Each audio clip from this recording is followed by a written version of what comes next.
Zelda Echoes of Wisdom is here and we're all enjoying our adventures through Hyrule with the princess. However, there's a whole bunch of tips and tricks that I wish I knew before I started the game, and today I'm going to dive into those so you can be best prepared in Zelda Echoes of Wisdom. Well, if you enjoy the video or find it useful, don't forget to hit the subscribe button down below for even more Zelda content, plus also turn on notifications so you never miss an update. Okay, without further delay, let's dive right into things I wish I knew before I started Zelda Echoes of Wisdom. So first of all, we've got camera controls, so press in the right stick on the Joy-Con or on your Pro Controller for a top-down view so you can see vertically right down. You can also move the right stick to move the camera around to find hidden chests or items and increase Zelda's view of the local environment. Next up, we got bind in combat, so you can make combat much easier by combining with bind. So bind something in place, then simply get out a combat focused echo, and this turns the game into easy mode. Now it almost seems unfair as you bind them in place, and then your attacking echo just takes them out. Next up, we got pots. So pots are useful for hiding. You can jump in them. You can also comically move around while you're inside a pot, which for some reason reminds me of Luigi's Mansion. And you can also jump out of pots next to a ledge, and that will give you some additional height, especially getting in a pot and jumping out. That's going to help you get to higher places. Well, next up we got higher jump, so you can use Swordfighter mode quickly for higher jumping. So swap in and out of Swordfighter mode to get access to a Link style jump, so it's like a somersault and a forward roll, and you jump higher, and this is going to help you to get higher ground nice and quickly. And what you could do is just tap up on the D-pad, and that'll get you in Swordfighter mode, just then jump, and then get out of it nice and quickly, and then that'll help you reach the higher places.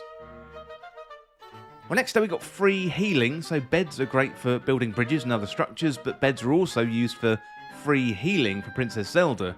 It can be pretty slow though, so you want to find more comfy beds to increase the speed of health regeneration. You find your first bed in your escape from Hyrule Castle Jail, and then you can find a comfy upgrade in Gerudo Town. Well, next up we got upgrade your abilities, so you can upgrade your abilities in Luberry's hut just south of Castle Town. Here you can exchange power crystals to upgrade your Swordfighter form.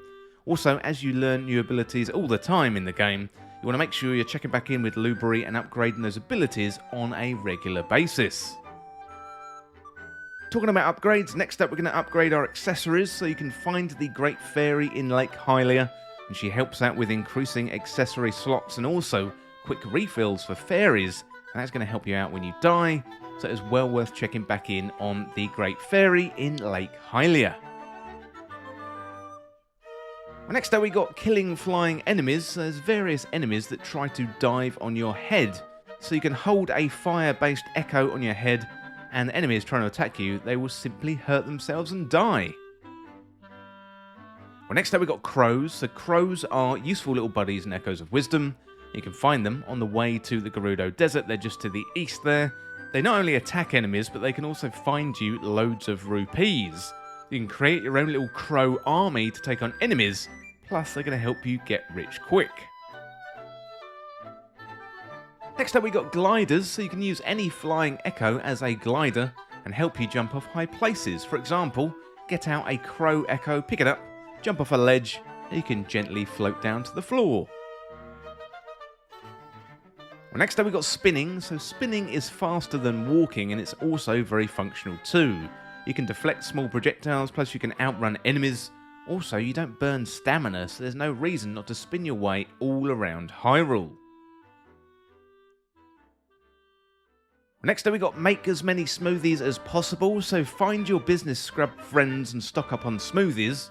You can find one really early in the game near the Gerudo Oasis. Try different ingredients for different effects and also try out loads of different recipes. Milk and salt sounds horrible, but it's a good starter smoothie because it refills all Swordfighter energy, plus also some hearts too. Also golden eggs combined with recipes are very, very good. You can also try 2 tough mangoes as well.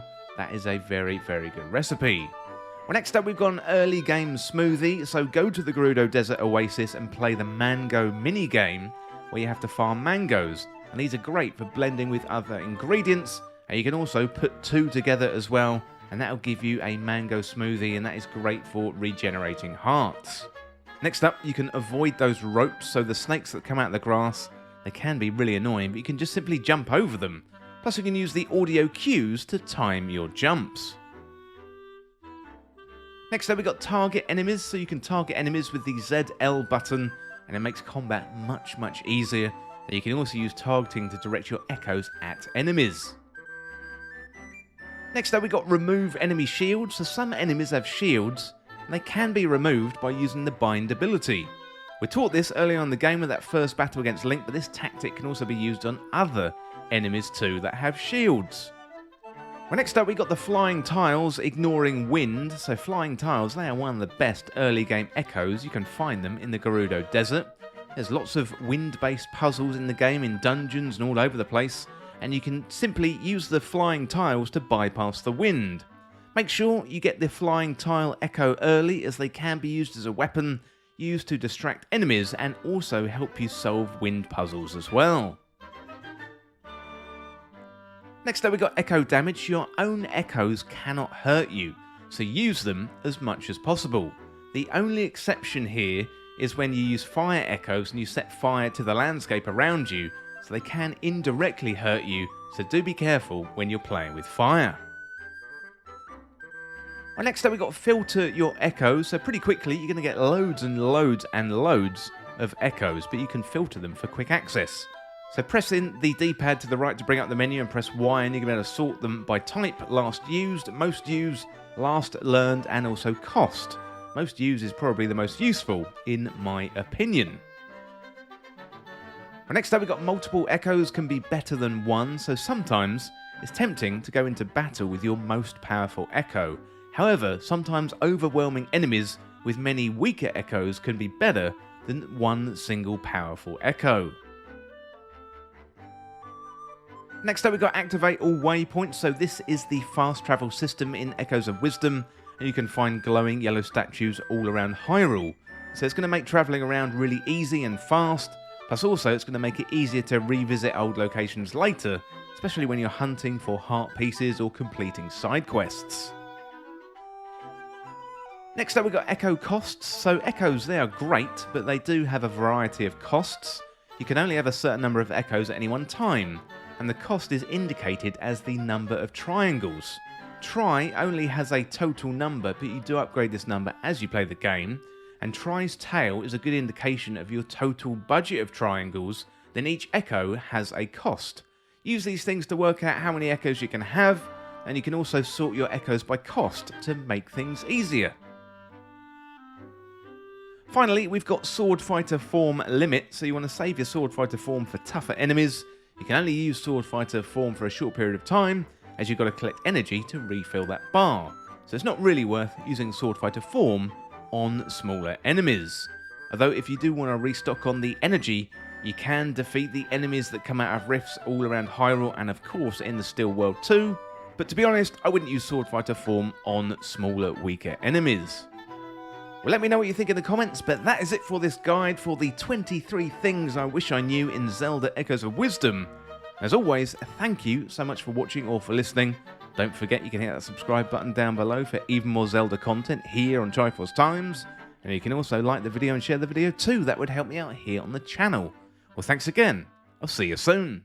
Well, this video is brought to you by Triforce Times Backstage. This is available through Patreon or YouTube membership, and you're going to get exclusive benefits, plus you'll be able to go above and beyond to support Triforce Times. Free content is core to Triforce Times, and you can continue to enjoy these videos that you know and love. However, if you want to enjoy the benefits like early access, our community Discord, shoutouts in the credits of videos, content polls and exclusive videos, then select the tier that is right for you and join Triforce Times Backstage today. So help me make Triforce Times be even bigger and better, plus you're going to get some added benefits for a small fee every month. Well, thank you for listening, and now it's time to go back to the video.